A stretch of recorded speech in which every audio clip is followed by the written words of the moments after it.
भगवती काली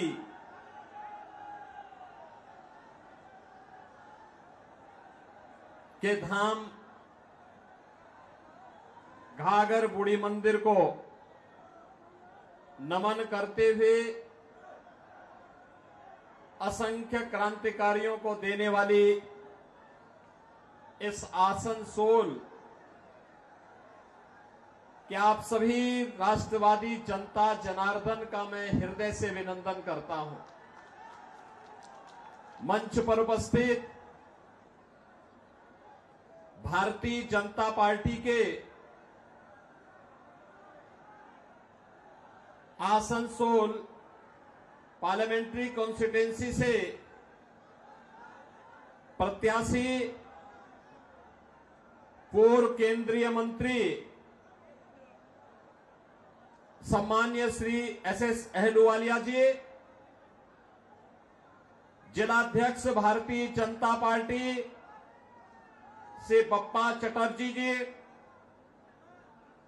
माननीय विधायक डॉक्टर अजय पोद्दार जी, श्री कृष्णेंदु मुखर्जी जी, जितेंद्र तिवारी जी, तापस रॉय जी, डॉक्टर बिजन मुखर्जी जी, शेरजीत राय जी, भारतीय जनता पार्टी के सभी पदाधिकारीगण, आसनसोल की इस प्रतिष्ठित पार्लियामेंट्री कॉन्स्टिट्यूंसी से जुड़े हुए सभी उपस्थित मेरे बहनों और भाइयों, आज मैं प्रभु श्री राम की पावन धरा अयोध्या की भूमि से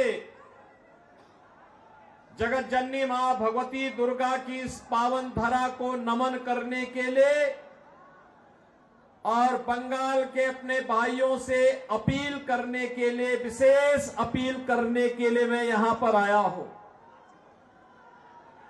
बहनों और भाइयों, बंगाल की परंपरा पर हर भारतवासी गौरव की अनुभूति करता है, लेकिन आज की जो परिस्थितियां बंगाल की हैं, हर भारतवासी उससे चिंतित भी है। भारत को राष्ट्रगान और राष्ट्रगीत देने वाला बंगाल,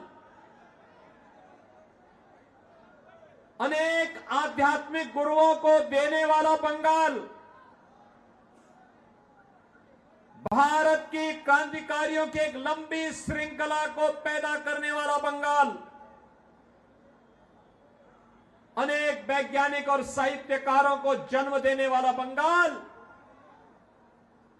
आज हिंसा, अराजकता, भ्रष्टाचार की चपेट में आकर के क्यों लहूलुहान है।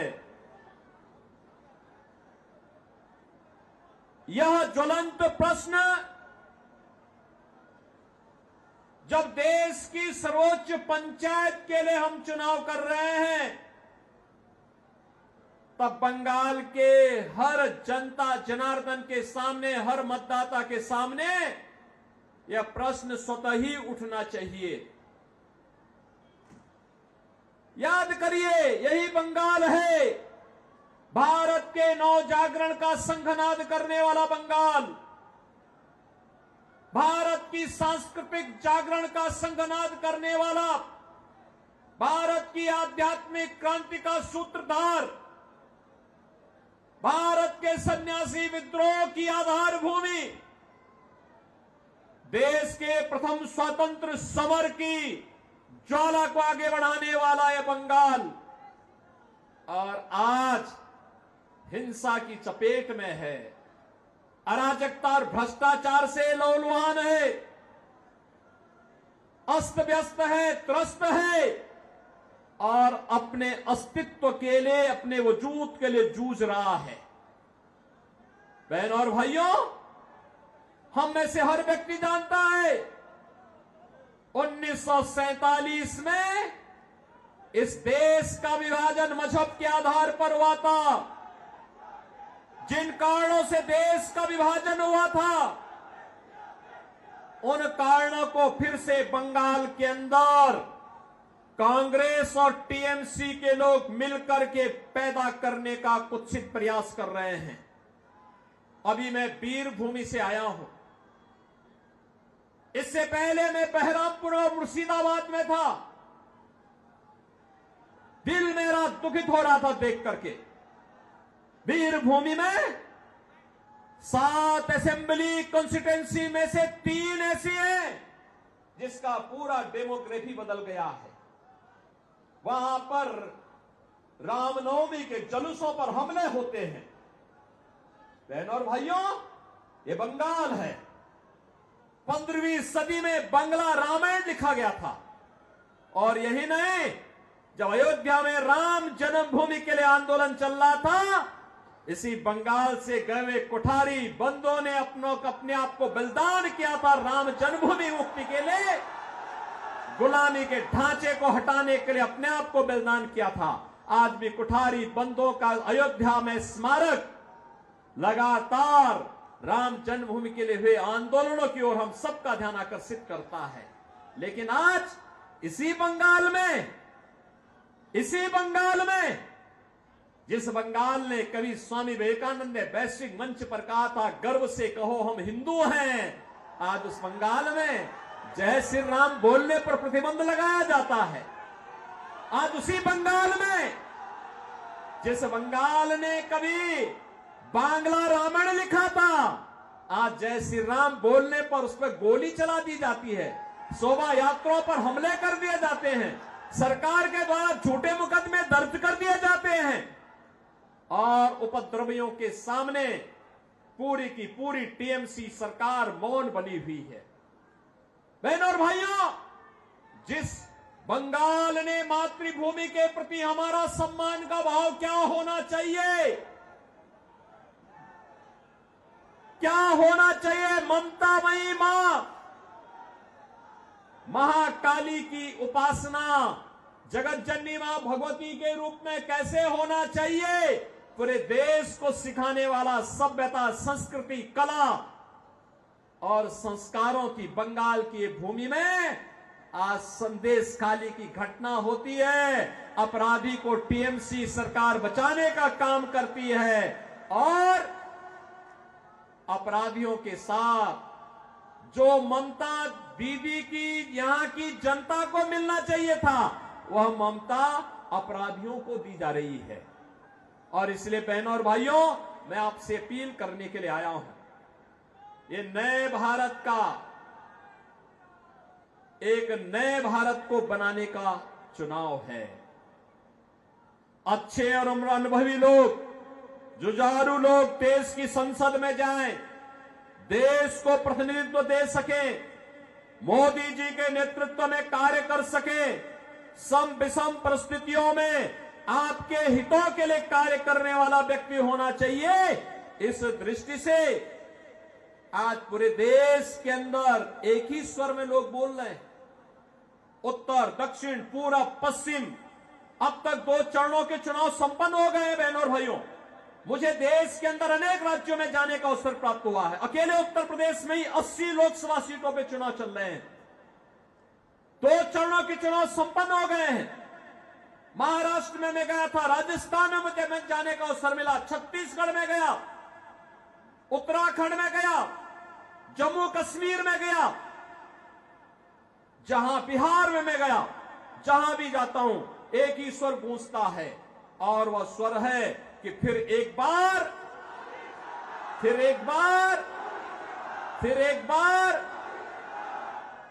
मोदी सरकार का। बहनों और भाइयों, मोदी सरकार, ये जो स्वर है ये अचानक नहीं है। इसके लिए मोदी जी ने 10 वर्ष के अंदर जो कार्य करके दिखाया, उसके प्रति जनता जनार्दन का आशीर्वाद प्राप्त हो रहा है। जनता जनार्दन का यह आशीर्वाद इसके कारण हो रहा है। यह आशीर्वाद इसलिए क्योंकि 10 वर्ष में मोदी जी ने वह कार्य करके दिखा दिया जो कांग्रेस 65 वर्षों में नहीं कर पाई, और जो कार्य बंगाल के अंदर 15 वर्ष में दीदी नहीं कर पाई, उत्तर प्रदेश में मात्र 5 वर्ष में हम लोगों ने करके दिखा दिया। बहनों और भाइयों, 10 वर्ष में मोदी जी ने 80 करोड़ लोगों को फ्री में राशन की सुविधा का लाभ दे रहे हैं। 60 करोड़ लोगों को देश के अंदर 5 लाख रुपए की स्वास्थ्य बीमा का कवर मिल रहा है। बंगाल के अंदर दीदी जबरदस्ती लागू नहीं होने देती। 50 करोड़ गरीबों के जनधन अकाउंट खुल गए। जो कांग्रेस के लोग पहले सेंधमारी करते थे आपकी सहायता पर, अब मोदी जी ने व्यवस्था कर दी कि जनधन अकाउंट में सीधे पैसा भेजेंगे, डीबीटी के माध्यम से भेजेंगे, बीच की कमीशन खोरी बंद। 12 करोड़ किसानों को प्रधानमंत्री किसान सम्मान निधि का लाभ मिल रहा है। 12 करोड़ गरीबों के घर में शौचालय बन गए। 10 करोड़ गरीबों को जनधन के अकाउंट खुल गए। 4 करोड़ गरीबों को देश के अंदर प्रधानमंत्री आवास योजना का लाभ मिला। और अकेले उत्तर प्रदेश में हम लोगों ने 57 लाख गरीबों के एक आवास बना दिए। लेकिन यहां पे बंगाल के अंदर तृणमूल कांग्रेस की सरकार ने मकान बनने ही नहीं दे। 2.5 करोड़ लोगों के घर में बिजली पहुंच गई। हर घर नल की योजना बन रही है। Highway, railway, metro, bullet train, airport, IIT, IIM, IIIT, NIT, world class university, ये पहली बार देखने को मिल रहे हैं। लेकिन हमें अफसोस है, टीएमसी की सरकार आसनसोल की जनता को पानी के लिए ही तरसा देती है। मोदी जी हर घर नल की योजना लागू करना चाहते हैं, लेकिन ये पानी नहीं देना चाहते। और इसलिए बहनों और भाइयों, हम सब आपके पास आए हैं। 5 वर्ष में यहां पे मैं देख रहा था, इस सज्जन भगवान राम की फोटो लेकर के खड़े हैं। थोड़ा उधर भी दिखा दीजिए, पब्लिक को भी दिखा दीजिए। देखो, अब देखो, यहां पे रामनवमी की शोभा यात्रा नहीं निकल रही है। उत्तर प्रदेश के अंदर 50,000 स्थानों पर दुर्गा पूजा के आयोजन होते हैं। 50,000 स्थानों पर। और पिछले 7 वर्ष में एक भी दंगा नहीं हुआ, एक भी जगह कर्फ्यू नहीं लगा। क्योंकि दंगा करने वाले और कर्फ्यू लगाने वालों को पता है, अगर दंगा करेंगे, सिर्फ रामनवमी की जुलूस पर पथराव करेंगे, तो ऐसा उल्टा लटका देते हैं कि 7 पीढ़ियां भूल जाती है उनका दंगा करना भूल जाती हैं। उनकी पूरी संपत्ति को फिर हम लोग अपने कब्जे में ले लेते हैं और उस कब्जे को गरीबों में बांट देते हैं, उस संपत्ति को गरीबों में बांट देते हैं। और अब तो आप देखते होंगे, उत्तर प्रदेश में आप देखते होंगे, वहां जो बड़े बड़े माफिया थे, बड़े बड़े अपराधी थे, बहनों और भाइयों, वे गले में तख्ती लटका करके चलते हैं। कहते हैं, साहब जान बकस दो, एक बार जान बकस दो। हम लोग ठेली लगा करके पेट भर देंगे। किसी गरीब और किसी व्यापारी और किसी बेटी की सुरक्षा में कोई सेंध नहीं लगाएंगे। बहनों और भाइयों, यह कार्य केवल भाजपा कर सकती है, भाजपा कर सकती है। और इसीलिए मैं आया हूं। देखो ना, आपको एक शेर जैसा नेतृत्व चाहिए और SS अहलुवालिया जैसा नेतृत्व आपको यहां पर भारतीय जनता पार्टी ने दे दिया। बहनों और भाइयों, जोरदार करतोल ध्वनि से उनका स्वागत करिए अहलुवालिया जी का। बहनों और भाइयों, मैं इसलिए आया हूं यहां पे क्योंकि अहलुवालिया जी आज से नहीं है नेता।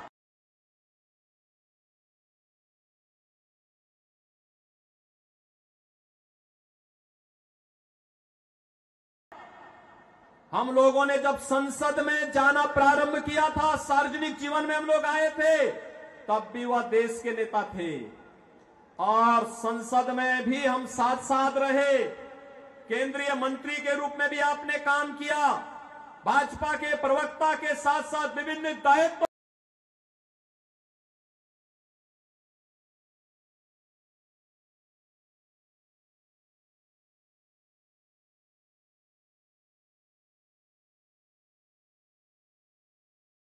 का निर्वहन किया।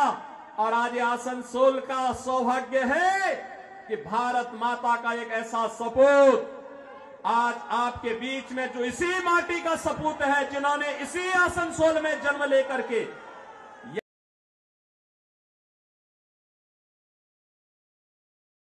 यहां के विकास के बारे में, भारत के विकास के बारे में, भारत को दुनिया की बड़ी ताकत बनाने के लिए और मोदी जी के आत्मनिर्भर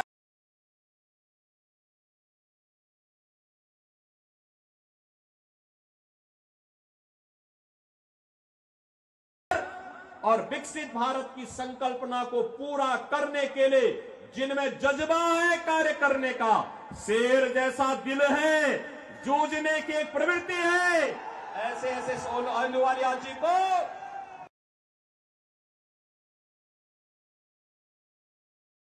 भारतीय जनता पार्टी ने, मोदी जी ने अपना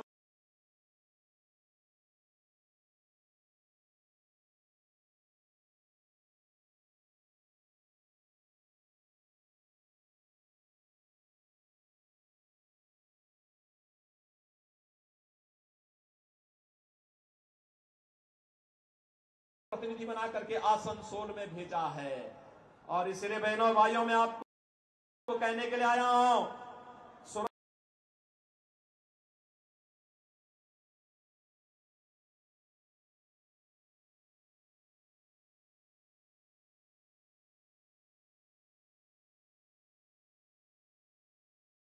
आपकी है, बंगाल भी आपका है, भारत भी आपका है और वोट भी आपका है। और इसलिए निर्णय भी आप ही को करना है। और आपका निर्णय अगर भाजपा के पक्ष में आता है तो सुरक्षित और समृद्ध बंगाल बनेगा, सुरक्षित और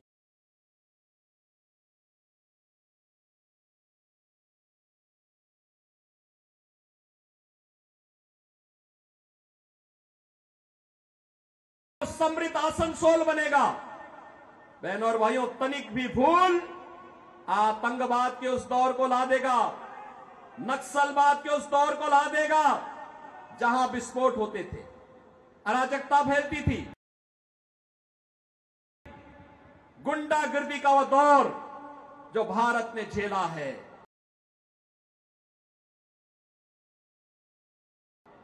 बहनों और भाइयों, बंगाल को भी चाहिए यूपी जैसा मॉडल, चाहिए ना, चाहिए ना। देखो ना, पहले लोग कहते थे, जब कोठारी बंधु बलिदान हुए थे तब नारा लगता था, अंतिम समय में भी उन्होंने एक नारा लगाया था कि रामलला हम आएंगे, यही नारा लगता था ना। एक कांग्रेस और टीएमसी के लोग, ये नाम भले ही अलग अलग हैं लेकिन एक ही थैली के चट्टे बट्टे हैं, कोई अलग नहीं है। लूट में, अराजकता में, भ्रष्टाचार में, ये तीनों, कांग्रेस, टीएमसी और कम्युनिस्ट, ये तीनों एक ही है। नाम भले अलग अलग होगा क्योंकि लूट का तीनों का तरीका अलग अलग है, लेकिन तीनों एक हैं। इसलिए तीनों पे विश्वास नहीं करना, हमें आध्यात्मिक परंपरा को समृद्ध बनाने के लिए कार्य करना है। और आध्यात्मिक परंपरा को आगे बढ़ाने के लिए मैं आज आपके पास आया हूं यही कहने के लिए कि ये हमारा दायित्व बनता है कि गुरुओं की भूमि को, आध्यात्मिक गुरुओं की इस भूमि को, क्रांतिकारियों की इस भूमि को, मोदी जी के विजन के अनुरूप सोनार बनाने के लिए 13 मई के लिए चौथे चरण में आपको चुनाव करना है। बहनों और भाइयों, चुनाव के दौरान प्रत्याशी का घर घर जाना कठिन होगा। एक पार्लियामेंट्री कॉन्स्टिट्यूएंसी काफी विस्तार होती है और मेरी आप सबसे अपील होगी मोदी जी का प्रतिनिधि बन करके, अहलूवालिया जी का प्रतिनिधि बन करके घर घर आप स्वयं जाइए, कमल चुनाव चिन्ह के लिए वोट लाइए। इलेक्ट्रॉनिक जो वोटिंग मशीन है, ईवीएम में पहले नंबर पर एसएस अहलूवालिया जी का नंबर है, कमल छाप का, और पहला बटन दबाना है। इसके लिए सहमत हैं? घर घर जाएंगे, सुरक्षित और समृद्ध बंगाल बनाएंगे, आत्मनिर्भर और विकसित भारत की संकल्पना को आगे बढ़ाने में योगदान देंगे। सभी लोग सहमत हैं? तो मैं निश्चित होकर के जाऊंगा कि अहलूवालिया जी भारी बहुमत से विजयी बनेंगे। सहमत है ना? किसी बहकावे में तो नहीं आएंगे? नहीं आएंगे? सभी सहमत है ना? तो भाइयों, आप देखना, आप भी ऐसे आगे बढ़ेंगे जैसे